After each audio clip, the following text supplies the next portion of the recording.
paz, esa vida, esa esperanza, esa fortaleza, y que la fe que es en Cristo Jesús vivifique sus corazones y sus pensamientos. Te pedimos por los que están enfermos físicamente, te rogamos que derrames tu gracia, Dios, y que tu Santo Espíritu obre en sus cuerpos, en cada una de sus células, en cada una de sus órganos. Dios, tú eres un Dios milagroso, Dios poderoso, eres nuestro Dios, y sabemos, Señor, que además de todo esto, tú nos amas. Además de todo esto, tú te ocupas de nuestra vida, de nuestro bienestar. Aún nuestros cabellos están contados, y todo, Dios, en nuestra vida, todo, Señor, todo lo usarás para bien. En esto, Dios, eres glorificado. Te alabamos, te pedimos que concedas el oír tu voz a través de estas palabras. En el nombre poderoso de Jesucristo oramos y te damos gracias. Amén. Amén. El hombre es incapaz de comprender a Dios. El hombre no tiene la capacidad en sí mismo de comprender a Dios. Y podremos hablar a lo mejor de la soberanía y decir, bueno, Dios es soberano, ¿no? Es algo que todos hemos oído, hemos afirmado en algún momento, pero ¿qué es la soberanía? Si ninguno de nosotros es soberano, ¿qué es la soberanía? Podemos explicar una definición o tratar de dar una definición, pero hablar de Dios soberano no nos es fácil de entender. Hablar de la omnipotencia de Dios, Dios es todopoderoso, pero ¿cómo hablar de esos conceptos cuando yo no entiendo lo que es el todopoder? Y podremos enumerar todos los atributos que puedan venirles a la mente, y al final diríamos, necesitamos que Dios se haga accesible a nuestros corazones, que Dios se haga comprensible a nuestra persona. Dios es santo y el hombre es pecador. Somos adoradores. Todos, a final de cuentas, adoramos. La pregunta es, ¿a qué? Porque aún siendo cristianos podrían preguntar, ¿un cristiano puede ser idólatra? Y tal vez la mayoría diría, yo no traigo una estampa, yo no traigo un colgajo, no practico la idolatría. Pero la realidad es que muchas veces hemos pensado acerca de Dios y hemos buscado que Dios haga lo que nosotros queremos. Y la realidad de la idolatría es eso, la idolatría se trata de un Dios que le conviene a las personas. Es el Dios que me acomoda, es el Dios que, mira, me permite tener el estilo de vida que yo quiera, inmoral, ladrón, corrupto, y no me pide nada. Lo que yo haga va a estar a gusto, ese Dios que es falso. El hombre y Dios quedamos enemistados. Dice la Biblia, por cuanto todos pecamos, estamos destituidos de la gloria de Dios. Entonces, ¿cuál es la solución? La solución la tuvo que dar Dios. Para solucionar esta separación y esta enemistad, Dios se hizo hombre. Y el tema en esta tarde es la persona de Jesucristo. Primera parte. La persona de Jesucristo, primera parte. Si yo les preguntara, ¿te interesa saber quién es Jesús? Yo esperaría y creo que todos diríamos aquí, sí me interesa. Pero la realidad es que el común denominador de la gente diría, la verdad no me interesa mucho. Algunos enojados con Dios por alguna situación en su vida que no entendieron dirán, Dios está en el cielo y Dios no se ocupa de mí. Algunos cristianos, dudando de Dios, dirían, pues sí creo en Dios, pero hay muchas cosas que no entiendo de Él, y la verdad es que a estas alturas tampoco me interesa ya mucho conocerlo. Algunos por la edad, algunos por los años, algunos por la decepción de su corazón incrédulo hacia Dios, y la realidad es que si somos conscientes de cómo el pecado ha destruido nuestra vida, de cómo el mundo nos ha dañado en nuestra vida, creo que la respuesta de todos debería ser, necesito, no es solamente me interesa, sino necesito conocer a Dios. Porque dicen que Dios es el único que puede dar esperanza en el corazón. Y la única forma de poder salir adelante, de poder tener una vida de paz, una vida plena, una vida confiados, es conociendo a Dios, pero como nuestro Salvador, y eso solamente es a través de la persona de Jesús. Entonces, el propósito, el objetivo en esta tarde es que cada uno de nosotros podamos conocer de una forma más plena, más personal a Cristo, para que las ataduras de nuestro corazón, para que las ataduras de nuestra mente puedan romperse y podamos experimentar esa libertad que Jesús dijo: y conocerán la verdad, y la verdad los hará libres. Entonces, comencemos con una pregunta: ¿quién es Jesús? Es una pregunta interesante y bien emocionante cuando le preguntamos a la gente de afuera: oye, ¿quién es Jesús? Porque la mayoría dirá: creo que fue un buen hombre. Otros dirán: creo que fue el inventor de una religión. Algunos otros dirán: bueno, fue una persona que alcanzó un conocimiento iluminado y hasta logró hacer magia, logró hacer obras milagrosas. Algunos otros dirán: bueno, fue un político. ¿Qué es lo que dice la Biblia? Todos esos son especulaciones, pero ¿qué dice la Biblia? Les invito a que abramos nuestra Biblia en el libro, en la carta a los Colosenses, en el capítulo 1, en el verso 15 y verso 19. Voy a leer yo la Nueva Traducción Viviente, que dice así: Cristo es la imagen visible del Dios invisible. ¿Quién es Jesús? Dice la Biblia. Es la imagen.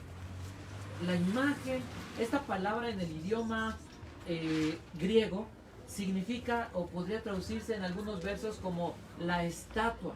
Esa palabra se usa cuando a Jesús le preguntaron,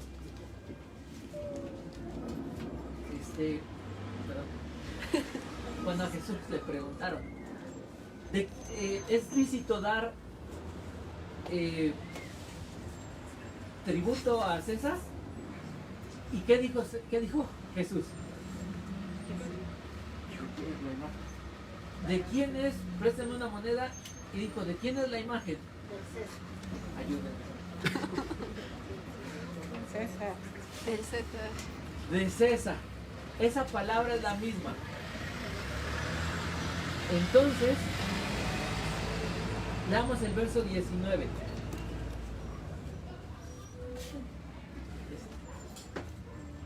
El verso 19, ¿qué dice? Dios, no, dice: pues a Dios en toda su plenitud le agradó vivir en Cristo, por medio de Él Dios reconcilió consigo todas las cosas. Dice: hizo la paz con todo lo que existe en el cielo y en la tierra, por medio de la sangre de Cristo en la cruz. Leí hasta el 20.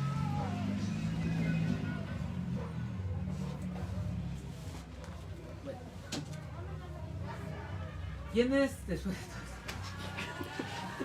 ¿Quién dice la Biblia que es Jesús? Es la imagen. Es decir, si yo, para que podamos entenderlo, si viéramos la foto de alguien, diríamos: ¿y quién es? Y dirían: Armando. Dirían: ¿por qué? No porque la foto sea propiamente él, sino porque esa foto, la persona de Armando no está en esa foto, sino es la representación de Armando. En el caso de este pasaje, lo que dice es que Cristo no solamente es la imagen, sino en Cristo está la plenitud de Dios. Para que podamos entender este pasaje, les voy a decir algo que sucedió en este tiempo. Surgió una secta que se llamaba el gnosticismo, y decían que había como varios niveles de criaturas. A lo mejor en algún momento alguno de ustedes haya oído algo acerca de esto. Entonces, había criaturas muy cercanas a la mejor a figuras celestiales, y en las cuales algún atributo de Dios o algo de la divinidad de Dios estaba o reposaba sobre ese tipo de criaturas. no necesariamente hablaban de ángeles, aunque se hablaba de la adoración a los ángeles. Lo que dice aquí es que en Cristo no reposa un poco de la divinidad o algún atributo de la divinidad, sino que en Cristo, en la persona de Jesús, está completamente Dios, perdonen el término, contenido. En un nombre llamado Jesucristo estaba Dios en plenitud habitando. Eso es lo que está diciendo el apóstol Pablo. Entonces, para que Jesús fuera la expresión de Dios, ¿qué tenía que ser? ¿Entendieron la pregunta? Para que Jesús fuera la expresión de Dios, ¿qué tenía que ser? Dios. Tenía que ser Dios. Para que Jesús pudiera ser entendido, comprendido por los hombres, por las personas, ¿qué tenía que ser? Hombre. Hombre.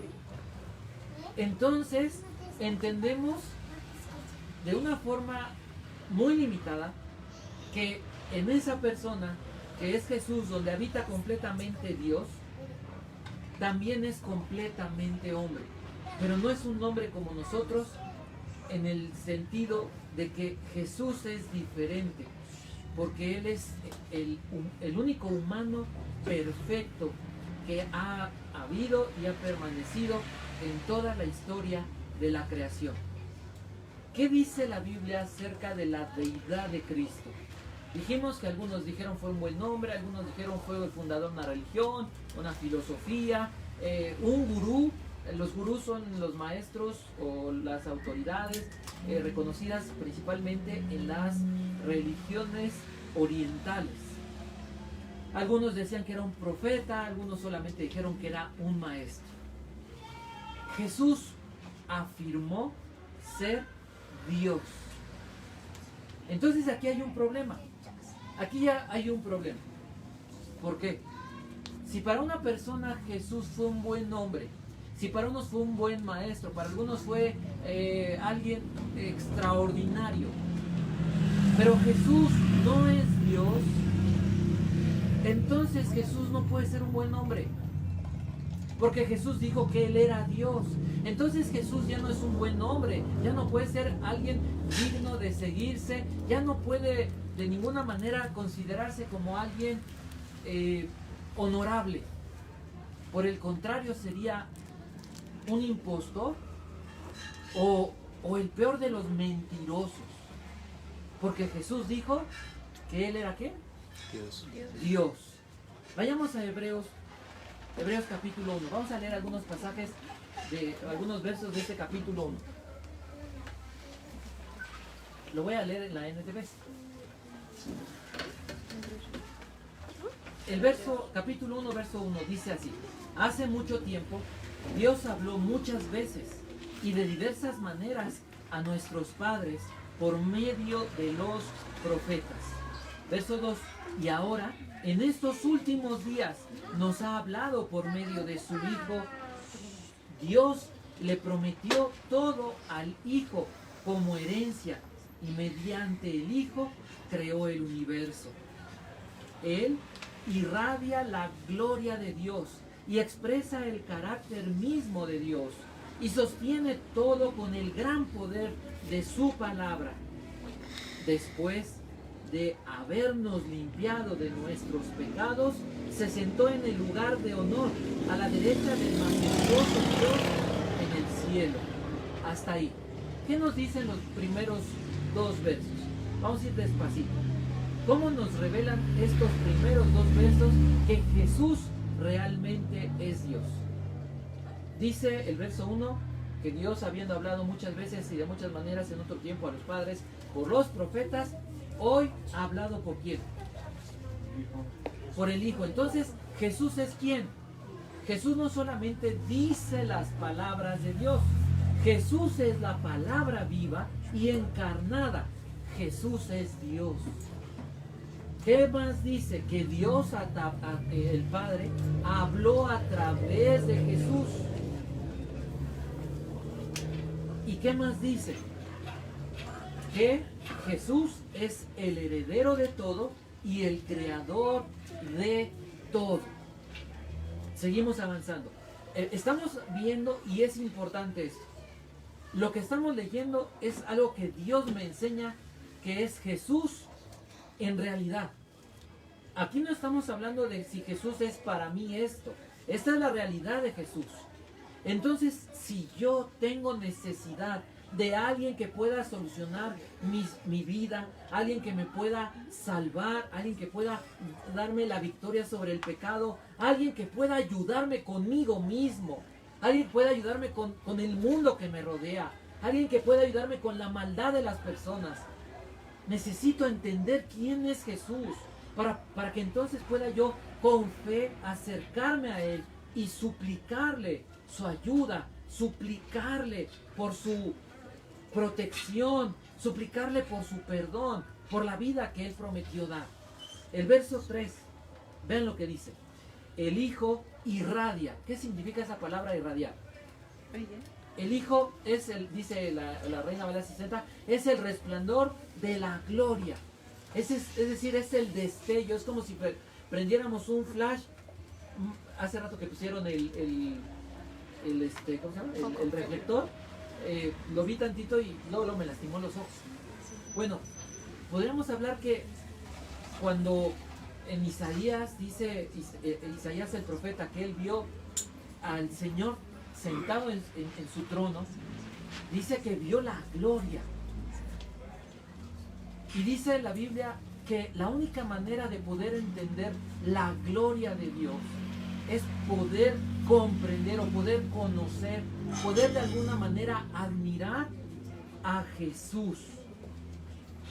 Sigue diciendo, el Hijo irradia la gloria de Dios y expresa el carácter mismo de Dios. Quiero conocer a Dios.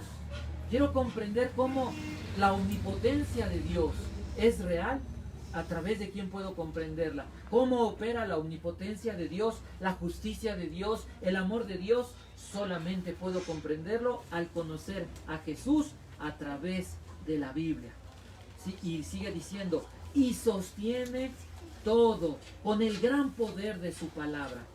Esta palabra sostener significa que no solamente sostiene algo, sino que lo sustenta, que hace que permanezca, que hace que continúe. Es decir, cuando se habló la palabra, cuando habló Dios su palabra, cuando Jesús habló y comenzaron a crearse las cosas, el poder que se desató a través de su palabra, ese mismo poder continúa el día de hoy, sosteniendo la creación. Y ese poder debemos comprender que está en la palabra de Dios, en la Biblia. Cuando yo vengo a la Biblia puedo entender que el poder de Dios va a obrar en mi vida a través de lo que la Biblia dice. Esto es maravilloso. Si lo entiendo, definitivamente mi amor por la Biblia debe de crecer. Mi amor por Dios y por su palabra cada día debe de aumentar. ¿Qué más dice?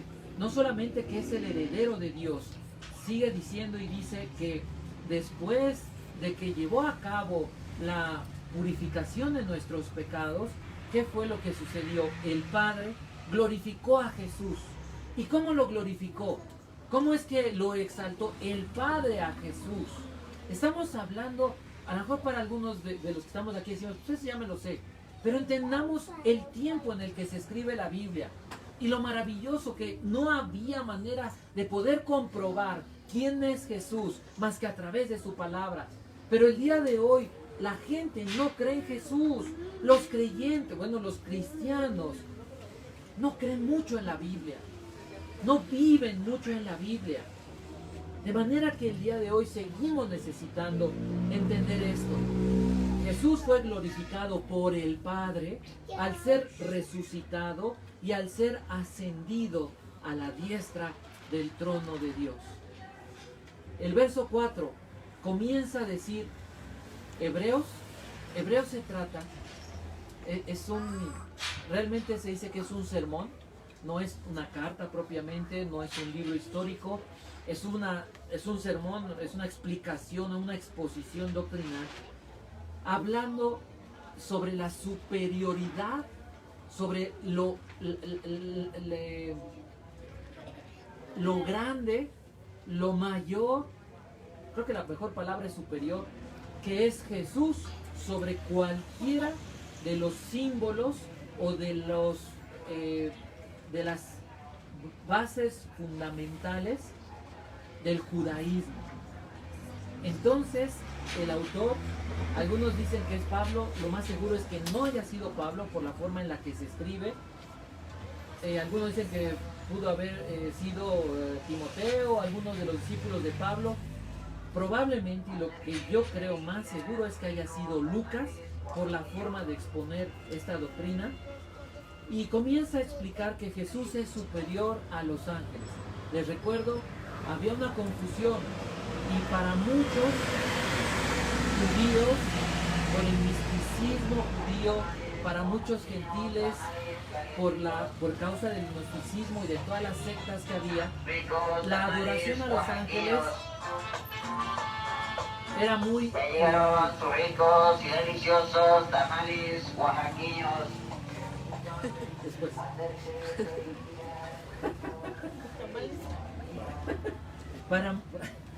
Para muchos gentiles también la adoración a los ángeles era muy común. Era una forma de acercarse a Dios y sentirse protegidos. Entonces, lo que el autor de Hebreos hace es hacer a un lado todos los símbolos del judaísmo y exponer que solamente es necesario venir a acercarse a Dios a través de una persona que es Jesús. Dice el verso 5, comiencen a ver cómo explica esto. Perdón, el verso 4 dice, esto demuestra que el Hijo es superior a los ángeles, así como el nombre que Dios le dio es superior al nombre de ellos. El nombre de Jesucristo es superior en grandeza, en dignidad, en honor, en poder, que cualquier nombre de los ángeles. En la Biblia solamente se mencionan por nombre dos. ¿Cuáles son? Gabriel y Miguel. Todas las otras cosas no están dentro de la escritura o del canon aceptado, dentro del canon que se juntó aproximadamente en el año finales del siglo II, cuando se forma ya el canon que hoy tenemos en las manos, el canon que usamos los creyentes, los evangélicos, los cristianos. Los otros libros pseudoepigráficos o en los deuterocanónicos, esos no se consideran inspirados por Dios, y la verdad es que no tenemos la necesidad o la obligación de leerlos. Verso 5, ¿qué dice acerca de Jesús? ¿Por qué Jesús es superior a los ángeles? Vean esto. Dice, pues Dios nunca le dijo a ningún ángel lo que le dijo a Jesús. ¿Qué le dijo a Jesús? Tú eres mi hijo, hoy he llegado a ser tu padre. La mejor traducción de este verso se podría decir, hoy te doy a conocer como mi hijo. Este verso es sacado de la Septuaginta, que es la traducción del griego, del hebreo al griego de las escrituras del Antiguo Testamento. Y esta cita aparece en el Salmo 2, en el verso 7. Verso 6 dice, además cuando trajo a su Hijo Supremo al mundo, Dios dijo, que lo adoren todos los ángeles de Dios. Y luego dice, pero con respecto a los ángeles, Dios dice, Él envía a sus ángeles como vientos o como espíritus, se podría traducir esta palabra, y a sus sirvientes como llamas de fuego. ¿Cómo llama la Biblia a los ángeles? Como ministros, como espíritus, que están solamente como sirvientes para los que han de heredar la salvación. Verso 8, pero al Hijo le dice, tu trono, oh Dios, permanece por siempre y para siempre. ¿Quién le dijo esto? El Padre le dice al Hijo. ¿Cómo le dice? Tu trono, oh Dios. El Padre reconoce al Hijo como Dios. Muchas religiones niegan la deidad de Jesús. Y este verso es contundente y es claro. Le dice, permanece por siempre y para siempre. Tú gobiernas con un cetro de justicia, amas la justicia y odias la maldad. Por eso, oh Dios, tu Dios te ha ungido, derramando el aceite de alegría sobre ti más que sobre cualquier otro. Entonces, todos estos pasajes nos enseñan que, o nos revelan que, la divinidad de Jesucristo. Veamos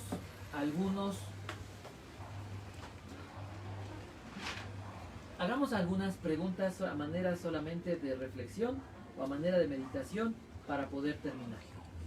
El verso 3 dijimos cómo se revela Jesús. ¿Cómo qué? Como quien irradia la gloria de Dios. Como quien expresa el carácter y los atributos de Dios. ¿Como quién más? Como creador y como el que sustenta toda la creación. ¿Cómo le habla Dios, el Padre, a su Hijo en el verso 8 que acabo de leer? El Padre le dice al Hijo, Dios. Y le dice que tiene un trono. Y le dice además que gobierna. ¿Y cómo gobierna? El Padre habla del Hijo, gobierna con justicia. ¿Se acuerdan qué dijo Jesús en Juan capítulo 10? Que Él venía a dar vida y vida abundante. Jesús entonces reclama ser ¿quién? El que da la vida.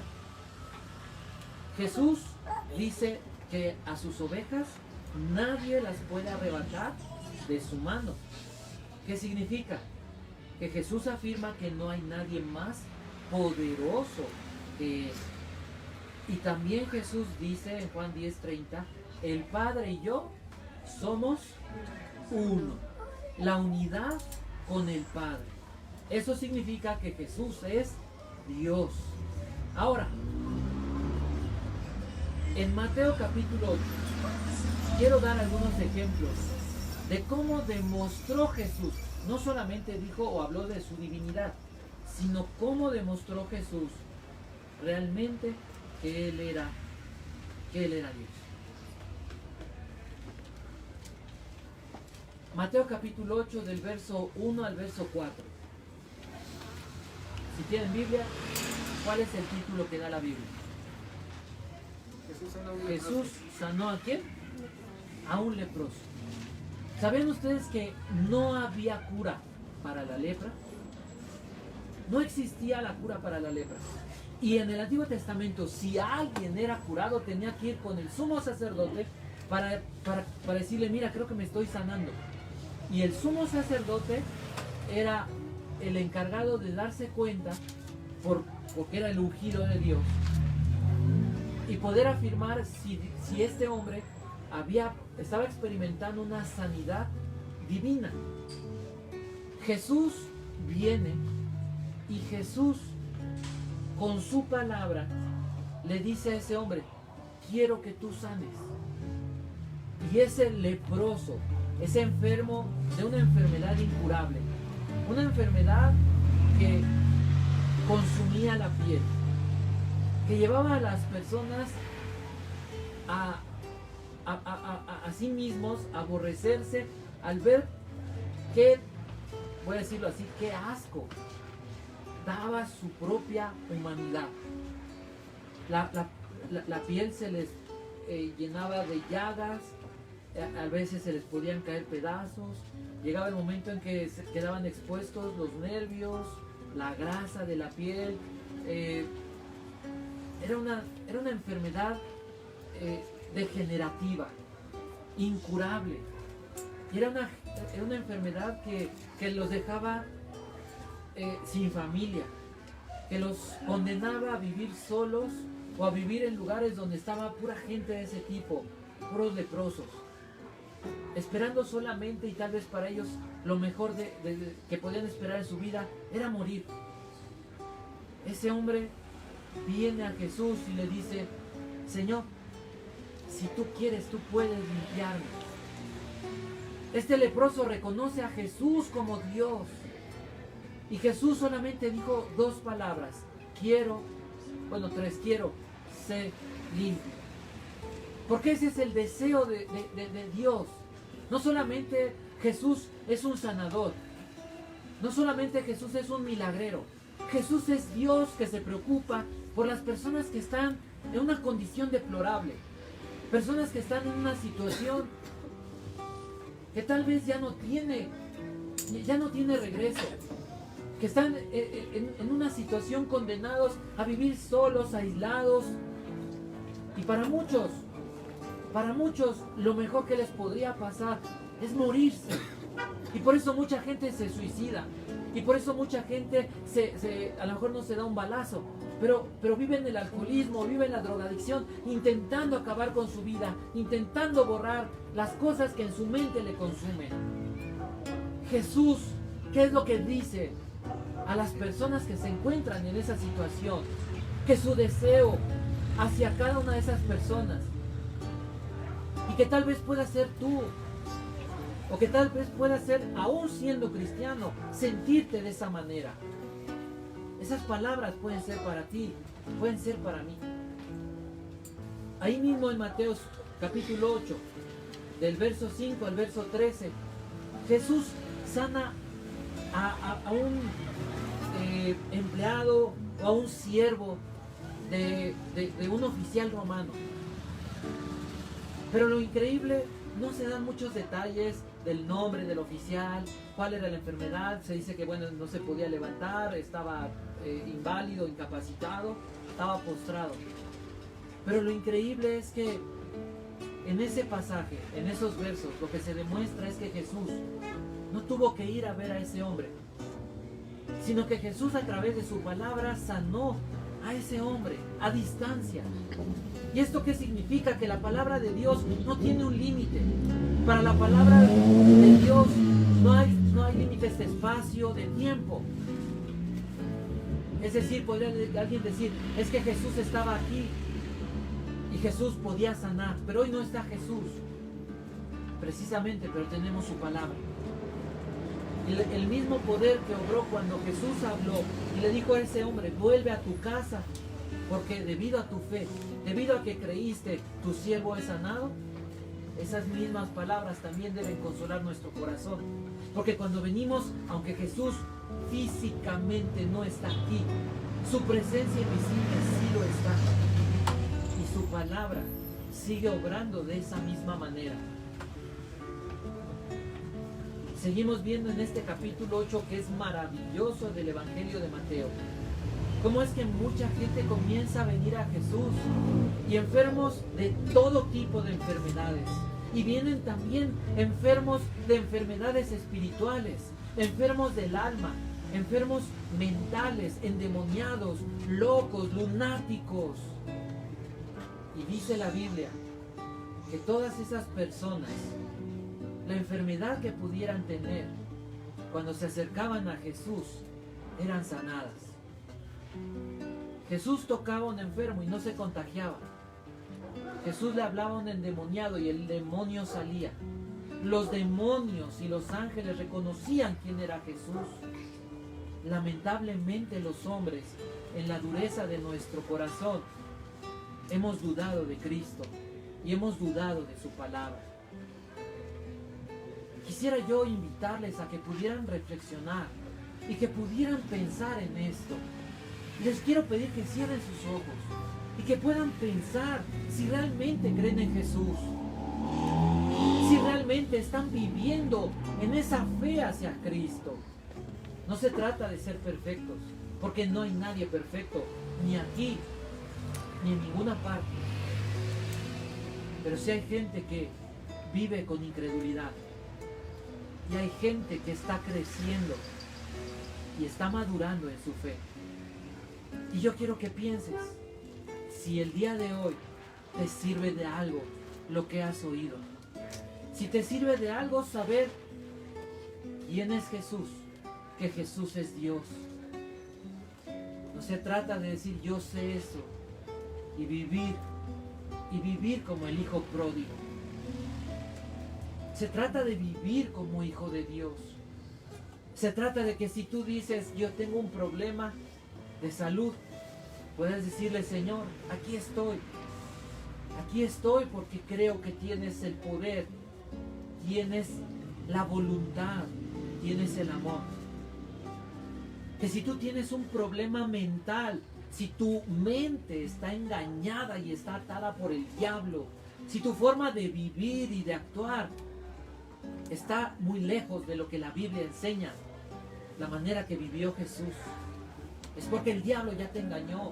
Si vives, la mayoría de la gente que está temerosa, la mayoría de la gente que tiene esos ataques de pánico, la mayoría de la gente que vive enojada y con violencia, buscando defenderse de todos, ¿sabes por qué es? Porque no disfrutan la presencia de Jesús. La mayoría de los versos que hablan en la Biblia acerca del miedo, Dios hablando contra el miedo, la mayoría de las veces les dice, no temas, porque yo estoy contigo. No temas, porque yo soy tu Dios que te esfuerzo. Cuando pases por el fuego, no te vas a quemar. Cuando pases por los ríos, por las aguas, no te vas a hundir ni te van a arrastrar. Porque dice el Señor, yo estoy contigo. Y siempre que el Señor hablaba contra el temor, siempre apelaba a su presencia. ¿Quieres ser libre del temor? Pídele al Señor que te haga cada día más consciente de su presencia. Cada momento de tu vida busca la presencia de Jesús. Recuerda su palabra. Piensa en su palabra.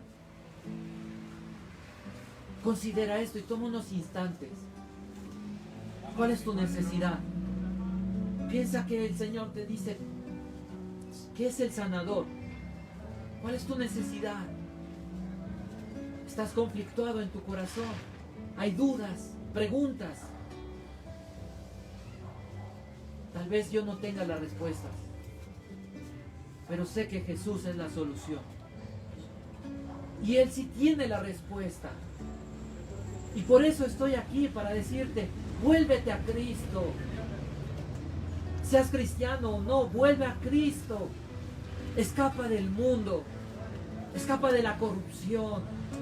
Escapa de las tentaciones. Vuélvete a Jesús.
Cristo ha sido presentado, se ha presentado delante de nosotros.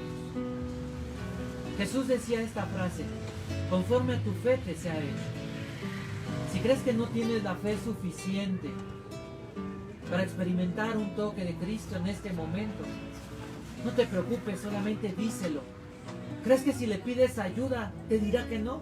Seguro que no, seguro que te va a ayudar.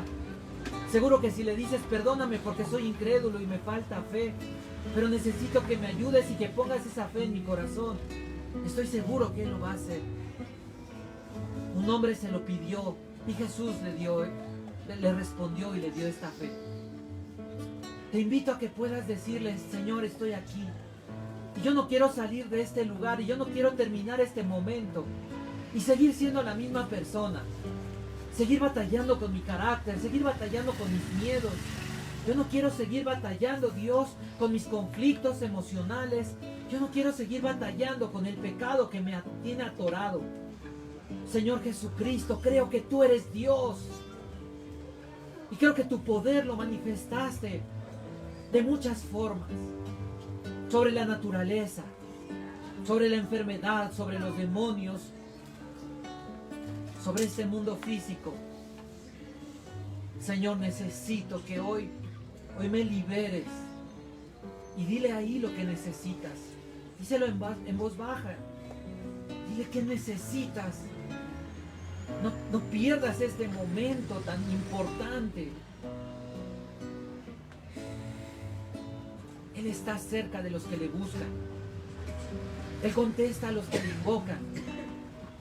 Si le buscas de tu corazón, con todo tu corazón, dice, me vas a encontrar. Él está aquí. Y Él está en tu casa. Y Él está junto a ti, donde quiera que te encuentres. Solamente dile, ayúdame.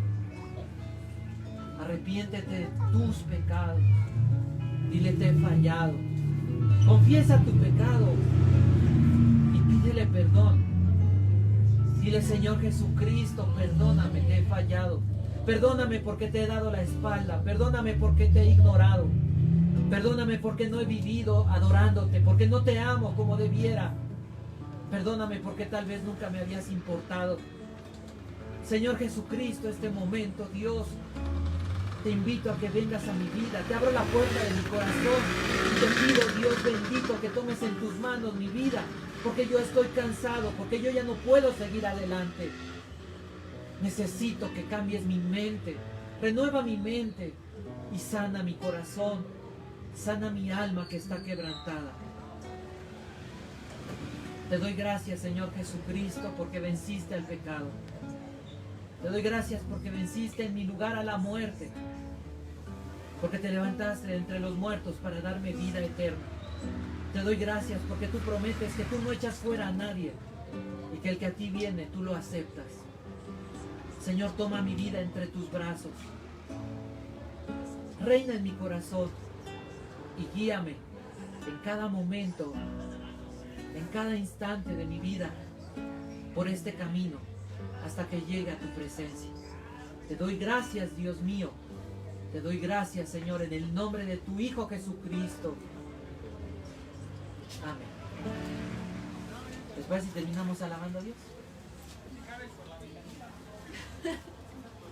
No sé yo, ¿verdad? Porque no sé si sí. Amén.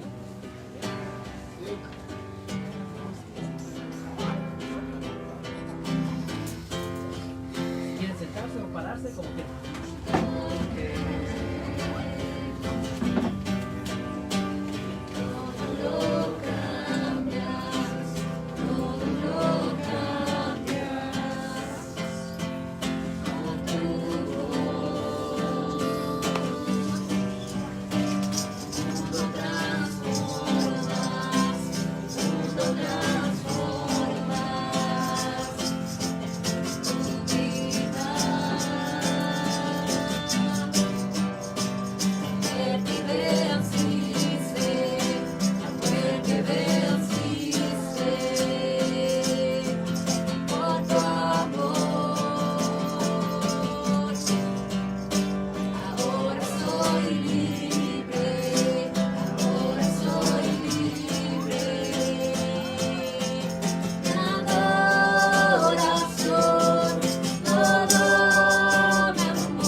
Hermanos, ahí en casa les invitamos a que puedan darle like, compartan la página y los esperamos la próxima semana. Que Dios los bendiga.